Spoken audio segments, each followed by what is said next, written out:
Voilà, bonjour frères et sœurs, chers amis, heureux de partager ces moments avec vous. Voilà un mot pour aujourd'hui. Le mot que nous allons citer aujourd'hui, c'est le mot carrière.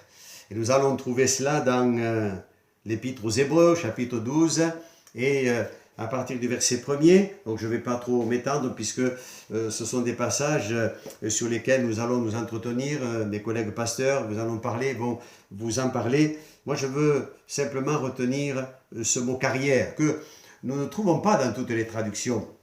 Il y a un autre mot, mais je vous le citerai en conclusion de cette pensée aujourd'hui. Voici ce que dit le texte. Nous donc aussi, puisque nous sommes environnés d'une si grande nuée de témoins, rejetons tout fardeau et le péché qui nous enveloppe si facilement et courons avec persévérance dans la carrière qui nous est ouverte. Alors quand on parle de carrière, on sait tous ce que c'est qu'une carrière. Une carrière, on pourrait parler de carrière professionnelle, de carrière artistique, on dira il a eu une longue carrière. Mais ici, le mot est employé dans la Bible et pour garder toujours une note spirituelle, on ne peut pas ne pas penser à ce que nous sommes devenus, nous chrétiens, en Jésus-Christ. Nous sommes devenus des pierres et des pierres vivantes. L'apôtre Paul le dit dans l'Épître aux Éphésiens, il va dire ceci au chapitre 2, verset 19, il dira « Mais nous ne sommes plus des étrangers, nous sommes des gens de la maison de Dieu. » Et il dira « Vous avez été édifiés sur le fondement des apôtres et des prophètes, Jésus-Christ lui-même étant la pierre angulaire. » Il va également parler de ce que nous sommes, donc les pierres vivantes. Nous sommes unis les unes aux autres et on forme cet édifice spirituel qui s'élève pour être un temple saint dans le Seigneur. On sait très bien que Dieu n'habite pas dans une maison faite de mains d'hommes.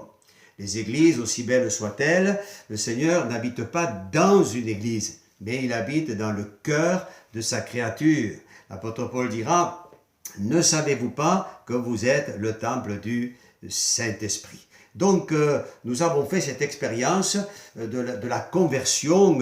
Je pense à ce que dit le prophète Ézéchiel, chapitre 36.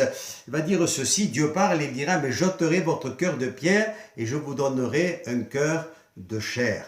Et il est vrai qu'autrefois, en tout cas pour ma part et pour tous ceux qui sont au Seigneur aujourd'hui, on peut dire que nous étions dans la carrière de ce monde.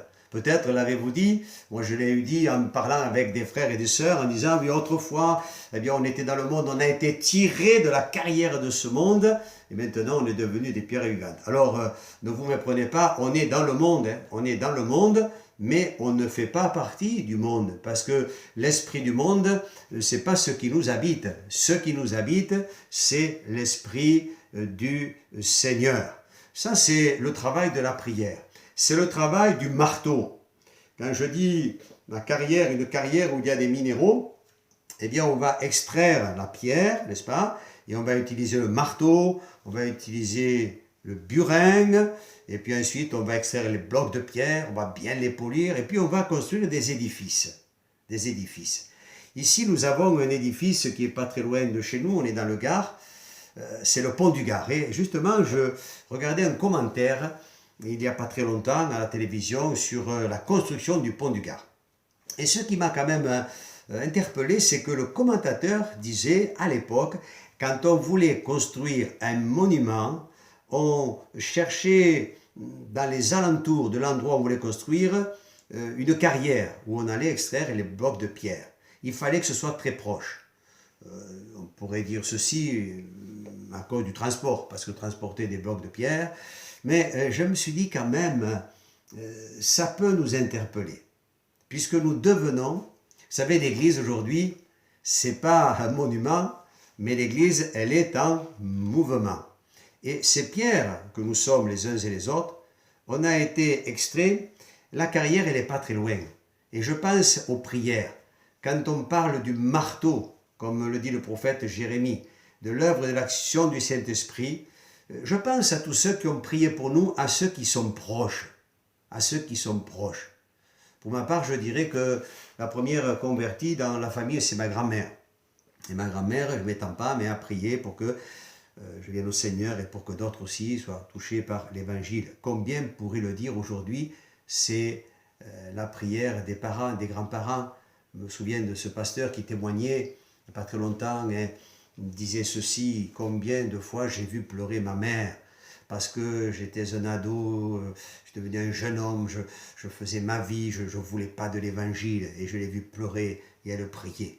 Mais il me disait, les coups de marteau et les prières ont eu leur effet et aujourd'hui, je suis converti et aujourd'hui, je prêche l'Évangile. Peut-être vous pourriez le dire, les jeunes pourraient le dire aujourd'hui, ce sont les grands-parents, ce sont nos parents, c'est parce qu'ils ont prié et parce que la parole de Dieu, elle a été comme ce marteau qui brise le roc le plus dur. Je veux vous encourager à prier et à œuvrer aussi dans cet état d'esprit de prière. Pour ceux qui vous sont proches, bien sûr, on prie pour le salut du monde entier, on prie pour tout le monde, on prie pour vous.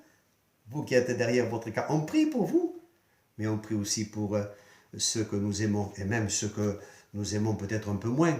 Nous prions les uns pour les autres. Et on doit être convaincu que ce que nous faisons dans ces moments de prière, c'est vrai que c'est un combat. Vous allez me dire, mais c'est pas facile. J'ai dit tout à l'heure, il y a un mot qui n'est pas dans d'autres traductions. J'ai regardé la traduction Bible de Jérusalem, j'ai regardé la traduction à la Colombe, j'ai regardé Parole vivante. Il n'y a pas le mot carrière, mais il y a le mot épreuve. On dit ceci: courons avec persévérance dans l'épreuve. Et on sait très bien que ce que nous vivons dans ces temps de prière, ce sont des moments difficiles, c'est éprouvant. Imaginez une carrière. Jamais un ouvrier n'aurait dit, mais c'est du tout repos. C'est du tout repos, pas du tout. Au contraire, oui, ça nous coûte, mais le résultat. Si ceux qui ont travaillé à ces monuments magnifiques aujourd'hui pouvaient les voir, ils diraient, mais on n'a pas travaillé en vain. J'aimerais te dire, mon frère, ma soeur, que ton travail, tes prières, et quand je dis ces coups de marteau, c'est les paroles que nous proclamons dans nos prières, ce ne sont pas des choses vaines. Vous savez, la parole de Dieu ne retourne jamais au Seigneur sans avoir produit ses effets. Et je crois que vos prières, elles vont porter toujours leur effet dans les cœurs. Aujourd'hui, nous travaillons, nous sommes exhortés à prier, bien sûr, mais à témoigner et à œuvrer dans cette carrière. L'évangéliste Marc dira au chapitre 16, au verset 15, il dira ceci: allez par tout le monde, allez dans cette carrière et prêchez la bonne nouvelle. Il va parler du baptême d'eau par immersion, il va parler des miracles, des prodiges. Et ce qu'il y a de merveilleux, c'est qu'à la fin de cet évangile de Marc, il nous est dit qu'ils travaillaient, mais que Dieu travaillait avec eux. Vous voyez, ce n'est pas le Seigneur qui travaille et eux avec eux. Eux, ils travaillent et le Seigneur travaille avec eux. Aujourd'hui, on travaille dans une carrière à ciel ouvert. Et on bénit le Seigneur. Comme on l'a chanté, le ciel a ouvert ses fenêtres. Il y a plus que les fenêtres, c'est la porte du ciel qui est ouverte. Dieu soit béni. Parce que Christ est venu, il a donné sa vie, mais il est ressuscité. À lui soit toute la gloire. Alors entrons dans ces œuvres-là et prions pour que d'autres pierres encore soient extraites de la carrière. Je voudrais laisser sur votre cœur ce passage de l'évangile de Jean. C'est Jésus qui parle. Quand il est question des œuvres, Jésus dira, c'est dans Jean au chapitre 14 et à partir du verset 11 jusqu'au verset 14, il dira ceci, Jésus qui parle. Il dira, croyez-moi, je suis dans le Père et le Père est en moi. Sinon, croyez du moins à cause de ses œuvres. En vérité, je vous le dis, celui qui croit en moi fera aussi les œuvres que je fais et il en fera de plus grandes parce que je m'en vais au Père. Et ce que vous demanderez à mon nom, je le ferai afin que le Père soit glorifié dans le Fils. Si vous demandez quelque chose à mon nom, je le ferai. Alléluia. Alors continuons à faire et à œuvrer dans cette carrière qui nous est ouverte, dans un élan de foi, dans un élan de joie, mais surtout aussi avec beaucoup d'amour pour le salut de nos proches, mais pour le salut aussi de ceux qui sont de loin. Persévérez, ne vous découragez pas. Je vous souhaite une bonne journée. Jésus est avec vous, il est avec moi, il est avec son Église. Que Dieu soit loué. Je vous dis à bientôt. Au revoir, chers amis. Soyez bénis.